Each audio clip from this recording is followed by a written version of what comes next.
Okay,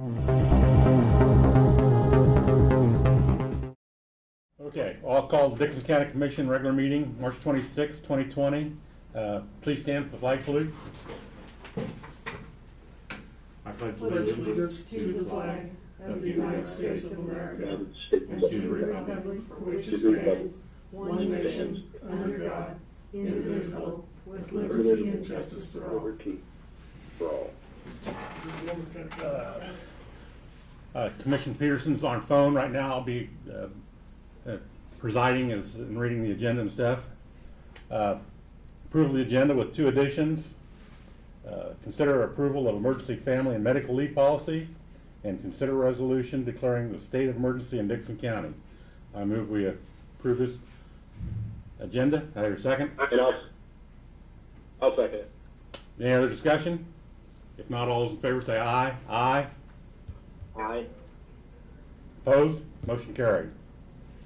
Consent agenda, minutes of the March 19th meeting, and fund expenditures of $248,552.84. Okay. I hear a motion to approve.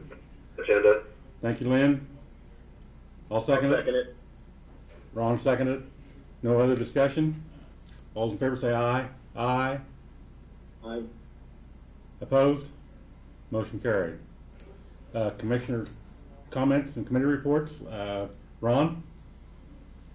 Yes, I just appreciate Dickinson County citizens being cooperative with the county and working towards the safety of the welfare of folks in the community, and appreciate all our workforce and our folks there at the office doing what they're doing. Lynn? I just echo the same comments, so well said, Ron. I'll make a comment. Chauncey Smith, our emergency management preparedness director, was in this morning, went over some of the statistics of the COVID-19 disaster, I guess would be the pandemic, whatever. I think, like I said, I'll echo Ron and Lynn's comments. I think the county officials, and I shouldn't say county officials, county employees are doing an excellent job of keeping it under control. We have no petitions, proclamations, or other public comments, do we? If not, Brad, you want to give your report? Yes, we had a jail meeting earlier this week, so I'll very quickly go over just an update on the jail project. As you can see, if you've approached been by the courthouse, we've got a number of walls up. The masons have gone as far as they could currently with the foundations that they've got to work with. Tuesday, the contractors were in and poured the floor in the jail. It looks really nice. I got it all done. That was a 250-yard concrete pour. Very big one. That's a big project. So, and that went very well. So they'll let it cure for about 7 days, and then the masons will move in and start putting up the interior walls of the jail. Tom told me that tomorrow a crane will be here and they'll start preparing the structural steel and be erecting it first of the week on that portion of the jail as well. The cells are being put together and everything's on schedule. They will be arriving and they'll start installing them on April 20th, which is not very far away. Forms are being installed on what I call the low foundation. That's the area right around the northeast corner of the courthouse. And hopefully here first of the week they'll get those poured and we can get on the road to get that backfilled and start working on the floor and foundation that goes around that to tie the 2 portions together. So other than that, things are progressing all well this week, although we had a little bad weather to start it off with, but they're starting to fire back up and things are going well. So let's see, what else? We got Corner, Brad. Yes.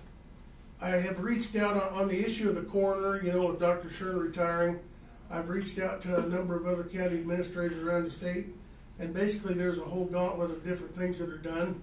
Everything from one county has a full-time coroner to they contract, they pay a monthly fee to they pay per, like we did, per trip. And so it ranges all the way across the board. I've got a message out to Dr. Holmes to see if he would be interested in kind of tying in his medical director slash advisor for the EMS and health departments into also a coroner service. And he is willing to sit down and talk about that. What I will tell you is it won't be as cheap as what we paid in the past.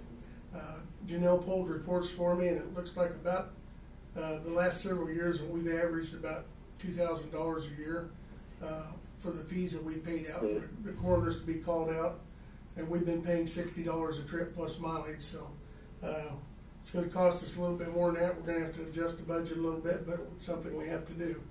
And I certainly wouldn't expect Dr. Holmes or anybody else to take a loss on it. It's a service that needs to be provided. So hopefully by this time next week I might have a little bit better news for you.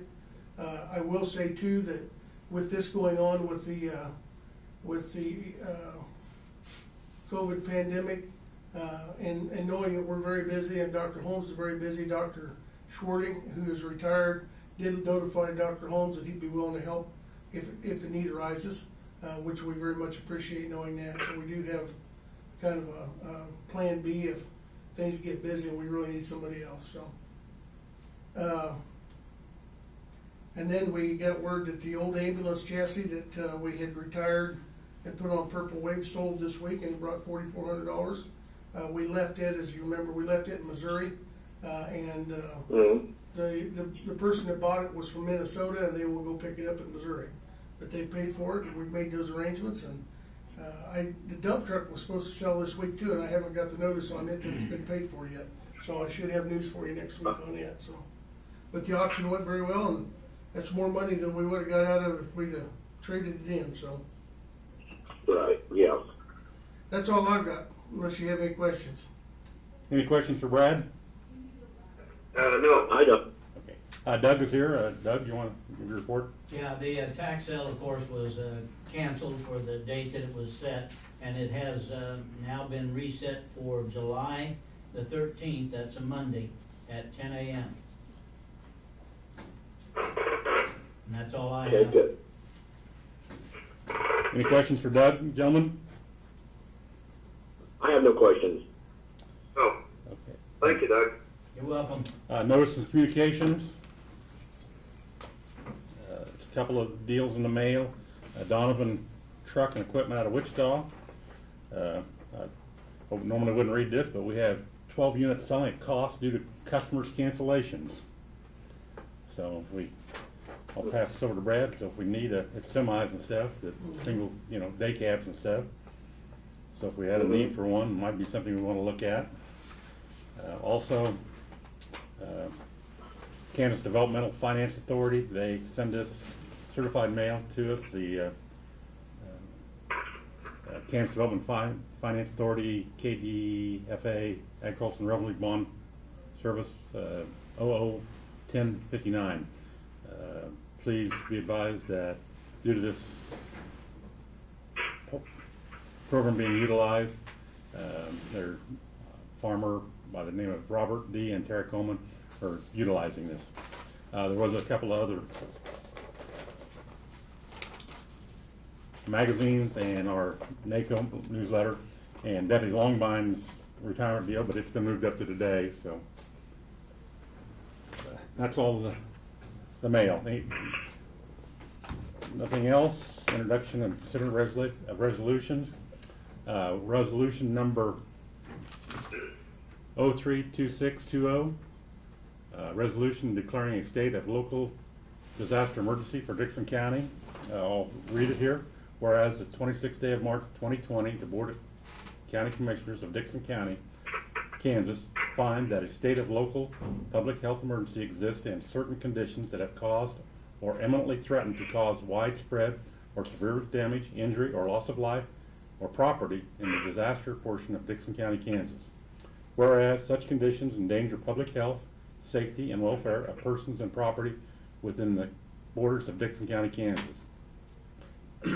Now therefore be resolved by the Board of County Commissioners of Dickson County that the Board of County Commissioners of Dickson County, Kansas, under and by virtue of authority vested in the State of Kansas Emergency Preparedness Act 1975 and KSA 48-932 does hereby proclaim that a state of local disaster emergency exists in Dixon County, Kansas, and that the area covered by this resolution proclamation is the entire area of Dixon County, Kansas.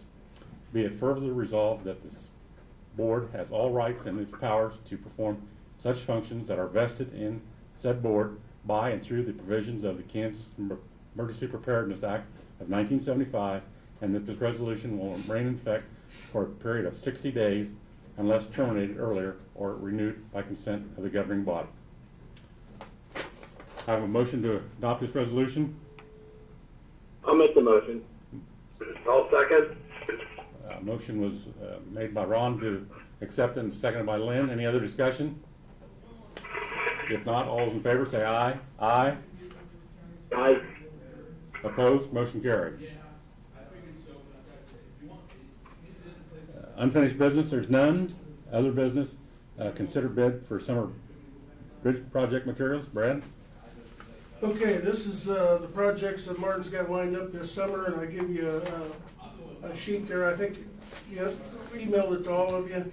The first half of the page shows the structures that we will be replacing, and those are located at 1274 2000 Avenue, 674 Daisy Road, 571 Sage Road, which is a fish passage structure, and 544 Rain Road, which is also a fish passage structure. We lumped all those together and solicited bids, and as you can see on the sheet, we received, for the I-beams and flat iron, we received 2 bids. One from Wellborn Sales of Salina for $39,057.52. The second bid was from Husker Steel in Lincoln, Nebraska, at $52,000. Then on the push sheeting and decking, as normal on when we solicit those, we only got one bid back. That was from Wellborn Sales for $39,814.88. And then we also have 3 locations where the guys will replace tubes. Those are 1155 Jeep Road, 1030 Rain Road, and 1017 3500 Avenue. And we received bids on those as well. J&J Drainage of Hutchinson was the low bidder, just slightly, at $17,455.90. The next bid was from Metal Culverts in Jefferson City, Missouri, at $17,499 even. So the low bid for that would be J&J Drainage. So the staff recommendation is to purchase the low bid across the board, which will be Wellborn Sales, of a total of $78,872.40. And then for the tubes would be J&J Drainage for a total of $17,455.90. The other half of the projects this summer are the mastic seal roads, and we've got Old Highway 40 that Martin plans to do 4.6 miles, and Jeep Road he plans to do 7 miles, and we only had one bidder on that. That was Hall Brothers, and their bid was $217,693. So it's our recommendation to award the 2 lower bids for the steel and tubes, and then award the mastic seal bid to Hall Brothers. Any discussion, gentlemen? Ron, you make the motion? Or is that Lynn? Lynn made the motion. Okay. I'll second it. Then moved and Lynn seconded. make the motion. Yep, Lynn made the motion, Ron seconded. Any discussion? I do have a couple of questions, Brad. Sure. How is this split out then for the fish pasturage for the steel? Is that just? It'll be the same percentage. They Okay. pay for all the materials, and then we pay for labor. Yeah, the 2. basically. Okay, they pay. Okay. So what I mean, we're it bidding was- here today will be completely covered on those structures. Yeah, and it was bid that way, so it was split out. So that okay. And then on the mastic seal, that's about $4,000 higher than the last time we did it. Per mile, I don't Okay. know. I haven't compared that. Okay. It is a little bit higher. I think, didn't Martin say it was a little higher? Charlie? I thought it was. I mean, Yeah. that's all. Any other questions from you, gentlemen? If not, I don't have any questions, Greg. If not, all in favor say aye. Aye. Aye. Opposed? Motion carried. Next, be added to the agenda was the emergency leave and family and medical leave policy. Brad, you want to cover those, please? Yes, if you paid any attention at the federal level, President Trump had arranged for some administrative action to be taken that goes into effect the 2nd of April for employers. And for government employers, such as ourselves, we are required to provide 2 weeks of emergency sick leave to anyone who has to either go home and remain home because of the COVID-19 situation, either by themselves being ill or dependent, or if their child is home from school because school has been canceled and they have no other arrangements to make, they can use that 2 weeks of leave. That is 2 weeks of leave that it does not come out of their bank of paid sick leave that we provide them. That would be more on our part as an administrative leave type pay. And then also after that, if you have issues that deal with the COVID pandemic, we're required to provide emergency family medical leave for up to 12 weeks in the same manner, which we already provide.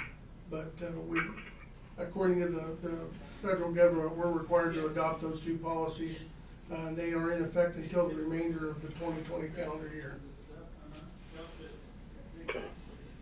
Any questions? I'll make a motion. Yeah. I'll second the motion. Ron made it. I seconded it. Any other discussion on the emergency family leave, medical leave policy and the emergency sick leave policy? If not, all I don't have any questions. If not, all those in favor say. If not, all those in favor say aye. Aye. Opposed? Motion carried. Aye. Any other thing you gentlemen would bring before the board today before we adjourn? Don't have anything, thank you. Let's entertain a motion to adjourn. I'll make that motion. Second. It. Been moved in second. All in favor say aye. Aye. Opposed? Motion carried. Aye. Meeting adjourned. So thank you guys.